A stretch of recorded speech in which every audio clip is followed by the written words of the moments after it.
নমস্কার, আমি সজীব। দর্শক বন্ধুরা, আপনাদের সবাইকে অনেক অনেক শুভেচ্ছা ও স্বাগত জানিয়ে শুরু করছি আমার আজকের ভিডিও। আজ আমি আপনাদের সাথে মুদিখানা ব্যবসা নিয়ে আলোচনা করতে চলেছি। বন্ধুরা, আপনারা এখন বলবেন মুদিখানা ব্যবসা এটা নতুন কি?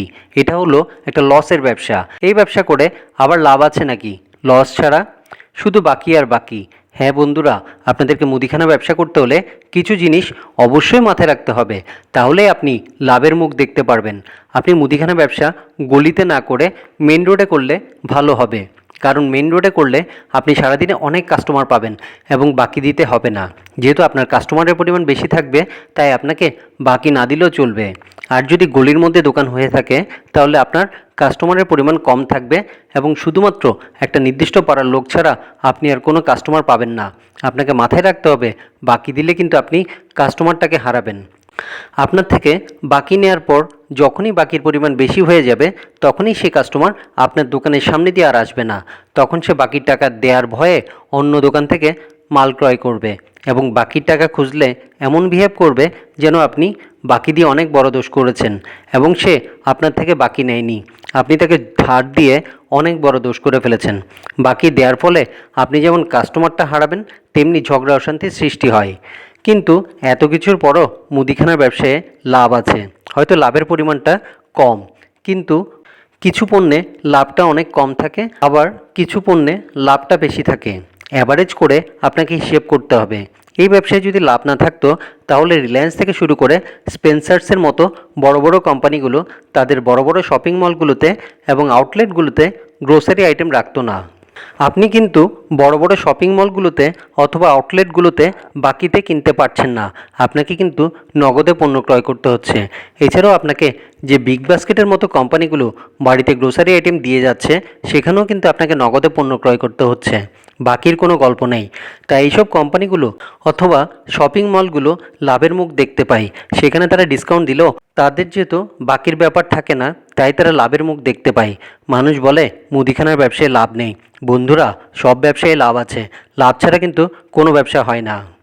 শুধুমাত্র আপনাকে ব্যবসায়ের টেকনিকটা চেঞ্জ করতে হবে। জনবহুল এরিয়াতে হলে আপনার দোকান ভালো চলবে। আমাদের জীবন ধারণের জন্য যে মৌলিক চাহিদা, অন্ন বা খাবার, এটা লাগবেই। এটা ছাড়া আপনি চলতে পারবেন না। সকালে ঘুম থেকে উঠে আপনাকে ব্রাশ করার জন্য টুথপেস্ট লাগবেই।